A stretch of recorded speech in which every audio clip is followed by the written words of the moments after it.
Yes, we are live now. Hello friends, this is Himanshi and welcome to Let's Learn. तो discuss करेंगे कुछ questions को जो कि होंगे पेडागोजी प्रैक्टिस सीरीज में ही चाइल्ड डेवलपमेंट एंड पेडागोजी के कुछ बेहतरीन क्वेश्चंस जो आपको सोचने में मजबूर करें, है ना। तो ये सभी जो एग्जाम्स हैं डीट प्लस बी KVS रीट यूपीटेट इन सब एग्जाम्स में आपको मदद मिलेगी। ये 13th सेशन है। वीक में हम 3 सेशन रखते हैं ये वाले प्रैक्टिस के, मंडे ट्यूसडे और वेडनेसडे को। ठीक है, तो आज वेडनेसडे है और हम 3rd सेशन कर रहे हैं इस वीक का। और अगर मैं बात करूं थर्सडे और फ्राइडे की, तो हम कुछ और डिफरेंट कर रहे होंगे। क्वेश्चंस की प्रैक्टिस सिर्फ 3 दिन होती है, ठीक है। तो एक बार आ जाओ, फिर हम कंटिन्यू करेंगे। इसके अलावा जो आपका टेलीग्राम चैनल है वो भी प्रॉपर अब वर्किंग है, और आप PDF जो भी बची हुई है वो मैं शेयर कर दूंगी। एक PDF मैंने कल कर दी थी, और जितने भी वीडियो के लिंक हैं वो सब भी आपको वहाँ मिल जाएंगे। तो सेशन पसंद आएगा, डिस्कशन पसंद आएगा, ऐसी मैं उम्मीद करती हूँ। लाइक शेयर सब्सक्राइब आप कर दीजिएगा यदि पसंद आए तो। ठीक, क्लियर है बात। चलिए फिर स्टार्ट करते हैं। आजकल नोटिफिकेशन थोड़ा स्लो है शायद, या हम लोग लेट हो जाते हैं। ठीक, ये अलग अलग प्लेटफॉर्म्स हैं जो बिल्कुल जेन्युइन प्लेटफॉर्म्स हैं लेट्स लर्न के। इसके अलावा सारे फेक अकाउंट्स हैं, उन पे हम फोकस नहीं करेंगे। देखिए क्वेश्चन नंबर 1 की अगर हम बात करें, कोई फैन पेज है तो बात अलग है। क्वेश्चन नंबर 1 की यदि हम बात करें तो what is the most important role of a teacher in a digital classroom, यानी एक शिक्षक की सबसे महत्वपूर्ण भूमिका या सबसे महत्वपूर्ण रोल एक शिक्षक का किसमें, डिजिटल क्लासरूम में। आजकल हम देख रहे हैं ऑनलाइन लाइव क्लासेस चल रही हैं। ICT का इस्तेमाल तो बहुत दिनों से चल रहा है, जिसमें हम इंटरनेट का या CDs का या ऐसी टेक्नोलॉजी का इस्तेमाल कर रहे हैं जिससे हमारी टीचिंग लर्निंग बेहतर हो सके। तो इसमें सबसे महत्वपूर्ण फिर टीचर का रोल क्या है। जब टेक्नोलॉजी आ गई, आप वीडियो देख के टॉपिक को समझ सकते हैं, आप कुछ और देख करके वीडियो को समझ सकते हैं। ठीक, फिर टीचर का रोल सबसे महत्वपूर्ण रह क्या गया, है ना। देखिए एक बार, operating technology in distance learning mode, दूर से बैठ करके डिस्टेंस लर्निंग मोड में वो टेक्नोलॉजी को ऑपरेट करे। एक फैसिलिटेटर बने, मॉनिटर करे क्लास को, या फिर प्रमोट करे क्रिटिकल थिंकिंग को। देखो ये सारी चीजें अपने आप हो जाएंगी यदि आप क्या करते हैं, यदि आप एक फैसिलिटेटर बन जाते हैं। सबसे महत्वपूर्ण रोल जो है आपका वो एक सुविधा दाता का है। ठीक, एक सुविधा दाता का है, बाकी चीजें अपने आप हो जाएंगी। क्रिटिकल थिंकिंग जो आलोचनात्मक चिंतन है उसको बढ़ावा आप ऑटोमेटिकली ही दे देंगे यदि आपने बच्चे को फैसिलिटेट किया, उसकी लर्निंग को। फैसिलिटेशन है क्या, मैं कई बार आप ही से डिस्कशन कर रही हूँ। मतलब नॉलेज जो है, जो नॉलेज है उसको खुद से कंस्ट्रक्ट किया जाए। ज्ञान का निर्माण बच्चे स्वयं कर सकते हैं, बस आपको क्या करना है, आपको एक स्टेज सेट कर देनी है, एक माहौल बना देना है, उनको जहां जरूरत पड़े वहां गाइड कर देना है। ठीक है जी, बात इतनी बात सभी को क्लियर है मेरे ख्याल में। ठीक, तो बेस्ट या इंपॉर्टेंट जो है वो है एक फैसिलिटेटर का रोल। चाहे कितना भी हम रोबोटिक बना दें चीजों को, बट टीचिंग के लिए टीचर का फैसिलिटेटर होना महत्वपूर्ण है और रहेगा। ठीक, सीटेट जब आएगा तभी नया बैच आएगा। आगे बढ़ते हैं क्वेश्चन नंबर 2 की तरफ। क्वेश्चन नंबर 2 देखिए एक बार। सेकंड क्वेश्चन कहता है व्हाट इज 3 लैंग्वेज फॉर्मूला। आपने बहुत सुना होगा 3 लैंग्वेज फॉर्मूला की बात, कोठारी आयोग में की गई थी 1964-66 में, जो पॉलिसी थी आपकी, कोठारी कमीशन बोलते हैं जिससे, है ना। देखिए एक बार, तो 3 लैंग्वेज फॉर्मूला है क्या, 3 लैंग्वेज फॉर्मूला है क्या, त्रिभाषा सूत्र है क्या। 4 ऑप्शन हैं, एक ही सही होने वाला है। पहला ऑप्शन है मदर टंग और regional language as first language, Hindi as second language and English as third language. या फिर English as first language, English को फर्स्ट लैंग्वेज रखने की बात कहीं से कहीं तक नहीं की गई। जो मातृभाषा है उसको पहली भाषा या मदर टंग को फर्स्ट लैंग्वेज रखेंगे, चाहे वो हिंदी हो, चाहे वो कोई और बात हो, वो पंजाबी हो, बंगाली हो, कुछ भी हो। ठीक, mother tongue as first language, यहां तक की बात सही है। इंग्लिश एज सेकेंड, इंग्लिश को सेकेंड ना रख करके इंग्लिश को थर्ड लैंग्वेज रखा जाएगा, क्योंकि यहां तक भी ठीक था। एक बार को इंग्लिश को सेकेंड आप रखने का सोच लेते, यदि हिंदी भाषी राज्य है या मतलब मदर टंग हिंदी है तो सेकंड लैंग्वेज इंग्लिश आ जाएगा, फिर रीजनल आ जाएगी कोई। ठीक, लेकिन यहाँ पे हिंदी को थर्ड नहीं रख सकते, ऐसा कोई प्रावधान नहीं है। English as English as first language again गलत हो जाएगा। तो सिर्फ एक ही कॉम्बिनेशन सही है कि मातृभाषा को हम नंबर 1 पहली भाषा जो प्राथमिक स्तर पर सिखाई जाए वो मातृभाषा हो, यानी कि जो भाषा बच्चे के घर में बोली जाती है, जिसको आप रीजनल लैंग्वेज या क्षेत्रीय भाषा कह सकते हैं, जो उस क्षेत्र में बोली जाती है। कोई जगह है जहाँ कोई मान लीजिए कोई भी एक कोनकानी आई थिंक एक लैंग्वेज है, या मान लीजिए अवधी बोली जाती है कहीं, या कोई और ऐसी भाषा है जो बिल्कुल रीजनल क्षेत्रीय भाषा है, तो आप बच्चों को जो सबसे पहला इंस्ट्रक्शन देंगे प्राइमरी में वो उसकी मातृभाषा में देंगे, कोई भी हो वो भाषा। दूसरी भाषा यदि मातृभाषा हिंदी नहीं है, कोई और भाषा है, रीजनल भाषा है, तो फिर सेकेंड लैंग्वेज आपकी हिंदी हो जाएगी। ठीक है जी। फिर अगर मैं बात करूं सेकेंड लैंग्वेज की बात हो गई, हिंदी हो जाएगी, थर्ड होगी इंग्लिश। ये कहता है 3 लैंग्वेज फॉर्मूला।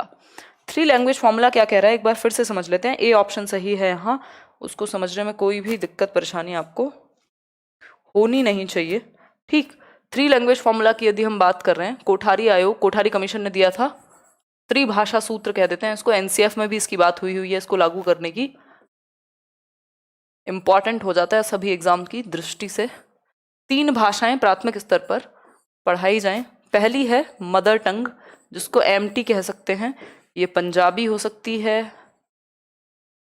ये गुजराती हो सकती है, जो भी बच्चे की मदर टंग है, जो भी उसके घर पे भाषा बोली जाती है, जो वो सबसे पहली भाषा वो सीख के आया है, वो उसी में आप उसको इंस्ट्रक्शन दें या उसी में उसको बोलने का मौका दें। First language mother tongue, second language Hindi, क्योंकि यदि मदर टंग हिंदी से अलग है तब सेकेंड लैंग्वेज हिंदी हो जाएगी।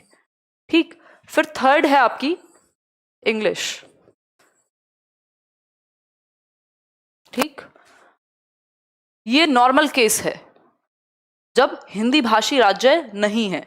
यदि हिंदी भाषी राज्य का बच्चा है जहां हिंदी मदर टंग है तो पहली भाषा हिंदी हो जाएगी, दूसरी भाषा आपकी इंग्लिश हो जाएगी और तीसरी भाषा कोई भी मॉडर्न इंडियन लैंग्वेज हो जाएगी।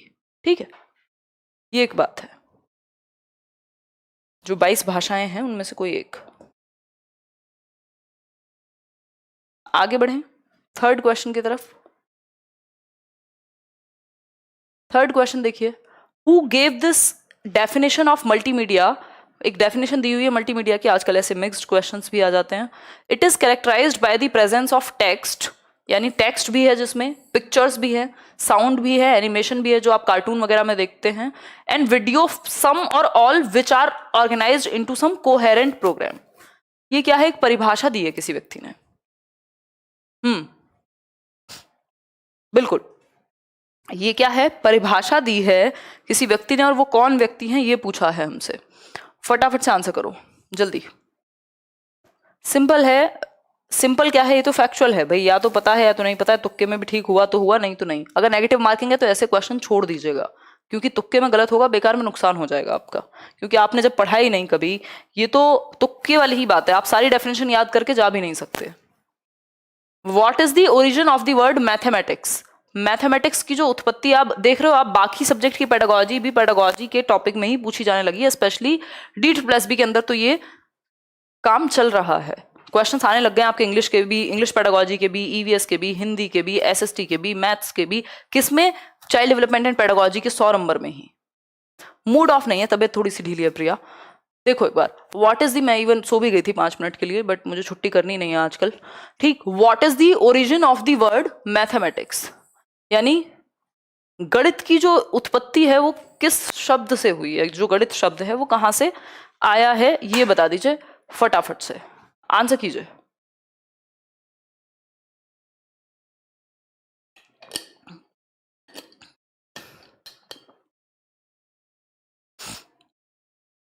गणित शब्द जो है वो कहां से आया है ये पूछा है। It comes from ancient Hindu word ganita, नहीं, ये एक ग्रीक, यूनान समझते हैं आप, ग्रीक वर्ड है मैथेमा, जिसका मतलब होता है टू नो समथिंग, या फिर टू लर्न, या फिर साइंस या स्टडी, इस तरह के शब्दों से ये मिलकर के बना हुआ है। तो एक ग्रीक वर्ड है मैथेमा, जिससे क्या बना है, गणित निकला है, मैथमेटिक्स निकला है जिससे। ठीक है जी। The word mathematics comes from the Greek mathema which means learning, study और साइंस, या फिर to know what to learn और समथिंग। इसके कई सारे मतलब हो सकते हैं। नेक्स्ट है question number 5, which quality of assessments helps to measure the achievement of lesson objectives, यानी कि कौन सी टाइप का जो असेसमेंट है वो मदद करेगा इस बात को मेजर करने में कि बच्चे की जो लेसन ऑब्जेक्टिव्स हैं वो किस हद तक अचीव हुए हैं। मान लीजिए किस एक असेसमेंट की कौन सी क्वालिटी के द्वारा आप ये पता करेंगे कि जो जिस उद्देश्य के लिए एक लेसन को बनाया गया था वो अचीव हुआ है या नहीं, या वो उसके लिए क्या है, वैध है कि नहीं। क्या कहेंगे इसको, क्वांटिटी नहीं कहेंगे भाई, इसको सिंपल कहेंगे वैलिडिटी। वो वैध है उस बात के लिए या नहीं जिसके लिए वो बनाया गया है टेस्ट, है ना। मान लीजिए नाउन का एक चैप्टर समझाने के बाद असेसमेंट किया गया, आकलन किया गया, तो जो क्वेश्चंस डाले गए हैं वो ऐसे हैं कि नहीं जो बच्चे को उसको नाउन से संबंधित क्या चीजें समझ में आई या नहीं आई उससे संबंधित हैं कि नहीं है। मतलब जो उद्देश्य है उसी के अकॉर्डिंग अगर जो टेस्ट पेपर है वो कंस्ट्रक्ट हुआ है, दैट मीन्स वो वैलिड है ना। अगर आप टीचर बनने के लिए जा रहे हैं और टीचिंग से रिलेटेड क्वेश्चन आए तब तो आप उस पेपर को वैलिड कहेंगे। टीचिंग के एग्जाम में आपकी टीचिंग मेथोडोलॉजी में क्वेश्चन आ जाए फिजिक्स के तो आप कहेंगे वैलिड ही नहीं है पेपर, हम तो टीचर बनने आए थे, हमें यूपीएससी के क्वेश्चन क्यों दे दिए। ठीक है, तो वैलिडिटी मतलब वैधता, जो जिस चीज के लिए बना है वो उसके लिए कारगर है कि नहीं है, दिस इज वैलिडिटी। बार बार चेक करने पे सेम रिजल्ट आए वो रिलायबिलिटी है। ऑब्जेक्टिविटी है कितने भी लोग टेस्ट कर लें सेम ही रिजल्ट आए, दैट इज ऑब्जेक्टिविटी। तो ये दो तीन चीजों के बीच में डिफरेंस है जिसको लेके कंफ्यूज नहीं होना। क्वेश्चन नंबर 6 देखिए एक बार, what is the main objective of language, यानी भाषा का मुख्य उद्देश्य है क्या। मेन ऑब्जेक्टिव ऑफ लैंग्वेज, भाषा का मुख्य उद्देश्य क्या है, बताइए। हाँ बिल्कुल हेल्पफुल रहेगा दीपिका, बिल्कुल हेल्पफुल रहेगा। क्या कह रहे हो मिनी मोनिका। भाई मेन ऑब्जेक्टिव क्या है भाषा का, listening speaking reading writing skills को सीखना, ये तो आप सीख जाते हैं, बेसिक स्किल्स हैं ये तो भाषा की। एक्सप्रेस करना थॉट्स को, अंडरस्टैंड इमोशंस या टू ट्रांसफर नॉलेज, बताइए एक बार। तो आंसर होगा टू एक्सप्रेस थॉट्स, विचारों की अभिव्यक्ति इंपॉर्टेंट है, चाहे वो बोल करके हो, लिख करके हो, सुन करके हो, पढ़ करके हो, जिस भी सेंस में हो पाए। ठीक, आगे बढ़ेंगे। संप्रेषण एक बहुत बड़ा फंक्शन है या कैरेक्टरिस्टिक है लैंग्वेज का। क्वेश्चन नंबर 7 देखिए, who stated this definition mathematics is the indispensable instrument of all physical researches, यानी इस परिभाषा को किसने दिया है। परिभाषा क्या है, गणित सभी भौतिक शोधों का अनिवार्य साधन है, यानी आप देखते हैं जो भी रिसर्चेस होती हैं आपकी फिजिकल रिसर्चेस हैं उनमें मैथ्स को आप नकार नहीं सकते, इंपॉर्टेंट है। ऐसे खुशी से लाइक शेयर करो, आज वैसे एनर्जी थोड़ी सी कम है। ये जो डेफिनेशन है ये कांत के द्वारा दी गई है, कांत। अब ये कुछ कुछ तो आप याद रख सकते हो, कुछ कुछ नहीं रख सकते हो। गॉस एक व्यक्ति हैं जो कहते हैं कि भाई जो जितने भी साइंसेज हैं, mathematics is the mother of all sciences, और उसमें भी जो arithmetic is the queen of mathematics. इस तरह का स्टेटमेंट है जो गॉस ने दिया है। अगर आप एक्स्ट्रा में याद रखना चाहें तो गॉस कहते हैं कि mathematics is the queen of, नहीं, mathematics is the mother of all sciences and arithmetic is the queen of all mathematics. इस तरह की इनकी एक लाइन है, मैं कभी लिखवा भी दूंगी, गॉस ने वो कहा है, तो कभी गलती से पेपर में कहीं दिख जाए तो फंस जाएगा। ठीक, ये दोनों आसपास की ही बात करते हैं, कांत और गॉस। क्वेश्चन नंबर 8 देखिए, what can not be replaced by ICT, information communication technology के द्वारा क्या रिप्लेस नहीं किया जा सकता। भाई इंफॉर्मेशन कम्युनिकेशन टेक्नोलॉजी आ गई, मुझे ये लिखने की जरूरत नहीं है पूरा क्वेश्चन, मुझे पूरा क्वेश्चन मौखिक रूप से बोलने की जरूरत नहीं है, अगर आपने पढ़ लिया है तो आपको समझ में आ जाएगा, है ना। तो ये क्या है, आईसीटी ने ही ये चीज आसान बनाई है। कल मैं यहाँ एक पिक्चर दिखा दूं कोई तो आपके लिए वो आसान हो जाएगा। तो आईसीटी ने क्या किया, वो जो लिखने का काम था उसको रिप्लेस कर दिया, जो ड्राइंग का काम था उसको रिप्लेस कर दिया, मैं एक जगह से खड़े होकर पूरे देश में बात कह पा रही हूँ उसको रिप्लेस कर दिया। तो ये और क्या रिप्लेस नहीं किया जा सकता आईसीटी के द्वारा, इंफॉर्मेशन कम्युनिकेशन टेक्नोलॉजी के द्वारा, जो कि एजुकेशन टेक्नोलॉजी का ही एक हिस्सा है। भाई टीचर की मोटिवेशन कहाँ से लाओगे, आईसीटी में मोटिवेशन थोड़ी आती है। ये जो आपको देखते ही पता लग जाता है कि मूड ऑफ है, क्या आज मूड ऑफ नहीं है, बेशक तबीयत थोड़ी डाउन है, लेकिन ये जो ह्यूमन टच है, ये जो रिलेशनशिप है लर्नर और आपके एजुकेटर के बीच में, वो कहाँ से डेवलप करोगे। अगर एक टीचर मोटिवेटेड ही नहीं है तो कितने भी अच्छे उसको गैजेट्स दे दो, कुछ भी कर लो, कितना भी अच्छा सिस्टम दे दो, नहीं होने वाला कुछ। That means teachers motivation. ICT से आप टीचर की मोटिवेशन को कभी रिप्लेस नहीं कर सकते, है ना, और वही इंपॉर्टेंट है, क्योंकि आप तक वो एनर्जी पहुंचेगी ही नहीं अगर सामने से ही नहीं है। तो सिर्फ यहां बोल बोल के चीजों को रिपीट कर देना तो टीचिंग नहीं कहलाएगा ना। तो रिटन एग्जामिनेशन, हाँ, इसको आप रिप्लेस कर सकते हो। आजकल आप देख रहे हो ऑनलाइन असाइनमेंट ही सबमिट हो जाते हैं। स्टूडेंट टीचर इंटरेक्शन, हाँ, चेंज हो गया है। अभी आप चैट में बात कर रहे हैं, मैं यहाँ से ऐसे बात कर रही हूँ। क्लासरूम इंटरेक्शन भी चेंज हो गया है, क्योंकि फॉर्म चेंज हो गई है, कहीं पे जूम आ गया है, कहीं पे कुछ और आ गया है। ठीक है जी। अगर हम बात करें तो हाँ, परिभाषा भी करेंगे किस दिन, तो टीचर की मोटिवेशन को आईसीटी क्या किसी भी टेक्नोलॉजी से रिप्लेस नहीं कर सकते हम। वो जो मोटिवेशन है वो पर्सन टू पर्सन आपकी पर्सनैलिटी से ही जाएगी। क्वेश्चन नंबर 9 देखिए एक बार। The initial sounds infants make as a first step to communication is termed as, यानी शुरुआती जो आवाजें एक इन्फेंट निकालता है, इन्फेंट मतलब दूध पीता बच्चा, जन्म से 2 वर्ष की अवस्था के बच्चे को हम इन्फेंट कहते हैं जनरली। तो कूइंग कहेंगे इसको, या फिर डबिंग कहेंगे, बैबलिंग कहेंगे, या मिमिक कहेंगे। आंसर इसका क्या होगा ये तो आपको पता होना चाहिए यार। सीटेट में भी हमने लैंग्वेज वाला टॉपिक किया हुआ है। अगर जो लोग डीट प्लस भी वगैरह की तैयारी कर रहे हैं, सीटेट के भी सारी पेडागोजी पढ़ लो एक बार, काम आएगी। कूइंग होता है जो बच्चा 6 हफ्ते के आसपास शुरू कर देता है, ठीक, मतलब 1 से 1.5 महीने के बीच में क्विंग, कूकना, क प ऐसी आवाजें निकालना जिनका कोई मतलब नहीं है, ठीक। बैबलिंग होता है जो 6 महीने के आसपास शुरू करता है, कि सिंगल सिलेबल वर्ड जैसे बा, मा, पा, इस तरह की सिंगल सिलेबल वर्ड जो है उनको वो बोलने लगेगा। डबिंग और मिमिक तो एक अलग ही कैटेगरी में चले गए हम, जैसे भाषा ही बदल दी आपने तो डबिंग हो गई, मिमिक्री हो गया नकल करना एक तरह से। आज मेरा पहला दिन है, बहुत बढ़िया, 108। तो आंसर होगा क्विंग। सबसे पहली जो आवाज निकालता है क्विंग, कम्युनिकेशन की तरफ पहला step. Which of the following does not serve the purpose of self learning method. Self learning method क्या है बेसिकली, कि बच्चा खुद से मोटिवेटेड हो, वो सीखे स्टेप बाय स्टेप, है ना, खुद एक्सप्लोर करे, खुद के दिमाग का ज्यादा से ज्यादा इस्तेमाल करे। तो ये क्या हुआ, सेल्फ लर्निंग मेथड हुआ। लेकिन कौन सा एक पर्पज नहीं है सेल्फ लर्निंग को प्रमोट करने का। हम कहते हैं ना एज टीचर्स के जितना हो सके बच्चों को मोटिवेट करो कि वो खुद से सीखे, खुद से एक्सप्लोर करे, बट कौन सा एक पर्पज नहीं होगा सेल्फ लर्निंग का या खुद से सीखने वाली लर्निंग का, बताइए Kanchan. Allowing students to learn at their own pace, space नहीं होगा, पेस होगा ये, ठीक है, उनके ही पेस पे वो सीख पाए। हाँ, ये तो मेन उद्देश्य होता है ना सेल्फ लर्निंग का। कोई बच्चा है जो तेज सीखता है तो वो अपने तेज गति से काम करे, जो धीमे करता है वो धीमी गति से काम करे, ठीक। मोटिवेटिंग स्टूडेंट्स टू लर्न, हाँ, इसमें तो कोई दिक्कत नहीं है कि मोटिवेट करें सेल्फ लर्निंग में।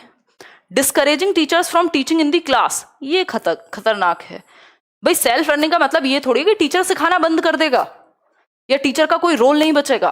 टीचर भी इन्वॉल्व है, वो मोटिवेट भी करेंगे आपको, वो मेथड्स भी अपनाएंगे, वो आपको सीखने का मौका भी देंगे। टीचर के होने का मतलब ये थोड़ी है कि वो आपको बैसाखी दे देगा कि आपको कुछ खुद नहीं सीखना, ठीक है।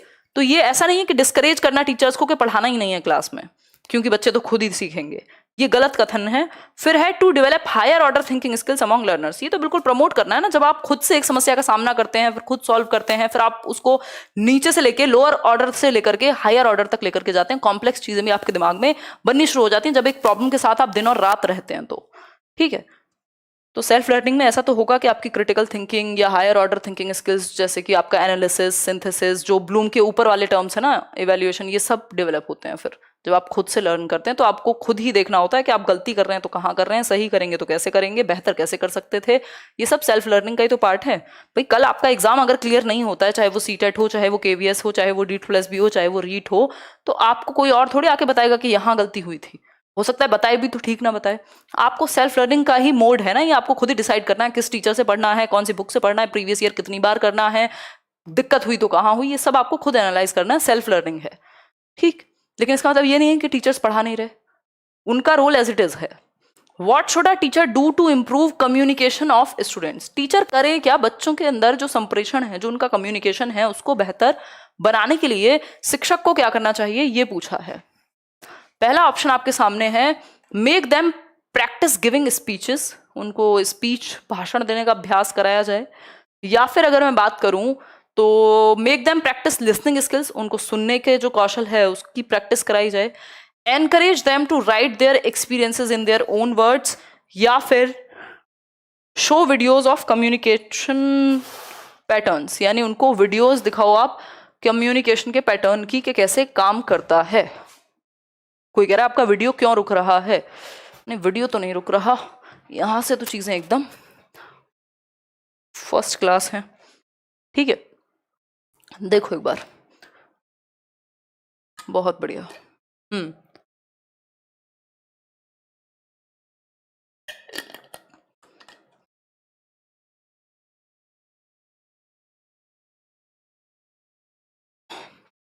नई चेयर हम नहीं दिखाएंगे। और बताओ, देखो इसमें सिंपल बात है कि अगर आपको कम्युनिकेशन इंप्रूव कराना है तो आप क्या देंगे? मौका देंगे बच्चे को बोलने का, अभ्यास का मौका देंगे उसको। इन सब में क्या है? पैसिव है वो, यहाँ सबसे ज्यादा एक्टिव है, क्योंकि वो खुद भाषा का प्रयोग करेगा जो भी उसने जहां से भी आज तक जिंदगी में सीखा होगा। ठीक है जी, आगे बढ़े, नेक्स्ट क्वेश्चन पे चलते हैं। Question number 12, which of the following is a common practice of learning to speak a language in children? यानी एक भाषा को बोलने के लिए कॉमन प्रैक्टिस कौन सी है, यानी सबसे ज्यादा अपनाई जाने वाला तरीका कौन सा है एक भाषा को भाषा के बोलना सीखने में? 2500 लोग देख रहे हैं, 1500 लोगों ने लाइक किया है। कहाँ जाओगे लाइक बचा के, ये बता दो बस। आज कोई कह रहा सेकंड क्लास है आज, अच्छा बहुत अच्छी बात है। देखो एक बार भाई, बात हो रही है जब कोई बच्चा भाषा बोलना सीखता है तो सबसे ज्यादा कॉमन तरीका क्या होता है? आपने खुद पे रियलाइज किया होगा, जब आप छोटे रहे होंगे आपको याद भी होगा, जो भी बड़े बोलते हैं उसकी कॉपी करता है, इमिटेट करेगा, अनुकरण करेगा उस चीज का। जो बड़ों ने बोला उसी चीज को 3 बार रिपीट करेगा, जो जहां से सुन लिया उसी बात को बोलता रहता है। ये पता भी नहीं होता उसे कि किसके सामने बोलनी है किसके सामने नहीं। जब वो बोलना सीखता है तो सबसे ज्यादा कॉमन प्रैक्टिस है कि वो इमिटेट करता है, वो नकल करता है। वो क्या करेगा? नकली नहीं होगा, ये ट्रांसलेशन बहुत खराब है, अनुकरण लिख लेना, यहाँ पे अनुकरण लिख लेना, अनुकरण होगा। क्वेश्चन नंबर 13 देखो, which university is the pioneer in India in ICT based teaching learning? यानी इंफॉर्मेशन कम्युनिकेशन टेक्नोलॉजी की यदि हम बात करें, उसमें चाहे मोबाइल हो चाहे वो दूरस्थ शिक्षा हो, कौन सी यूनिवर्सिटी को आप एक पायोनियर कहेंगे जो पूरे देश से कनेक्टेड है, बिना रात और दिन बच्चों के साथ जुड़े हुए?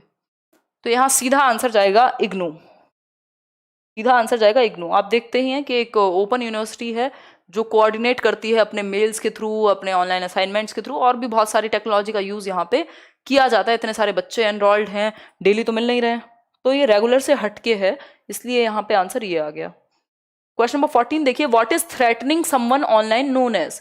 यानी किसी को ऑनलाइन धमकाना जो है वो क्या कहलाएगा? एक होता है कि आप मिल करके धमका रहे हैं किसी को, है ना, मुझे भी कॉल्स आते थे पहले बट मैं धमकती नहीं हूँ तो कोचिंग सेंटर्स से।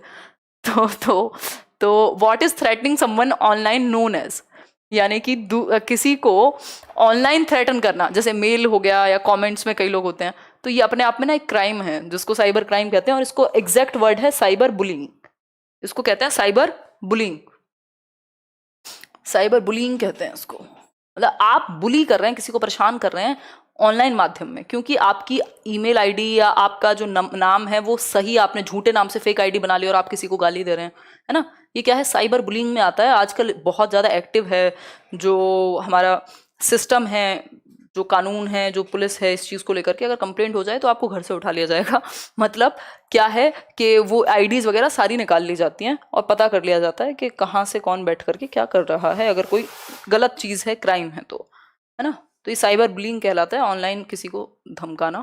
क्वेश्चन नंबर 15 है,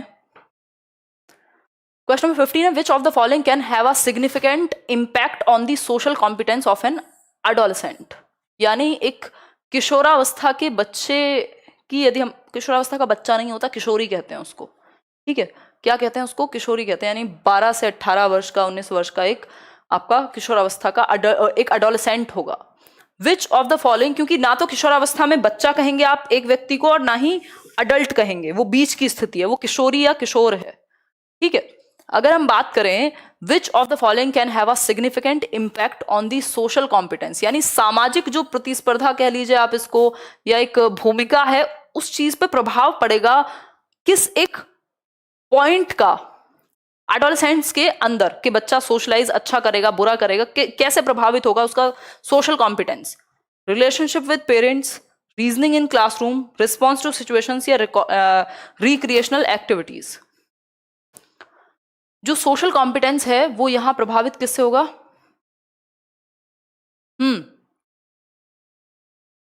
बहुत ही बढ़िया, शाबाश।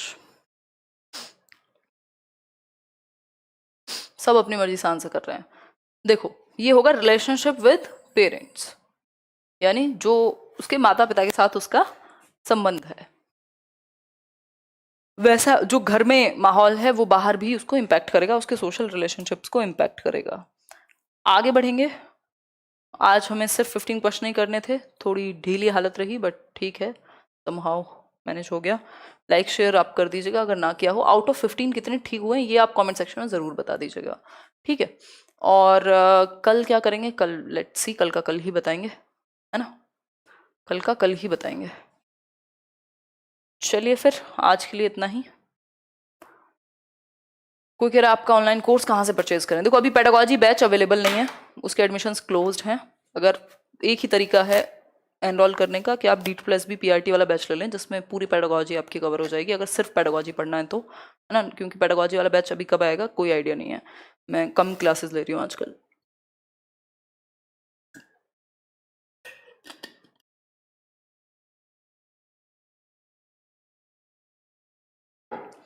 चलिए फिर आज के लिए इतना ही रखते हैं। ऑफलाइन क्लासेस अभी नहीं, अभी कोरोना का खतरा है। प्लेलिस्ट रीड वाली, हाँ, उसमें कुछ चैप्टर्स ऐड करके भेजना है। चलो फिर, thank you so much. PDF आपको शेयर कर देंगे टेलीग्राम पे। धन्यवाद, thank you so much, bye bye.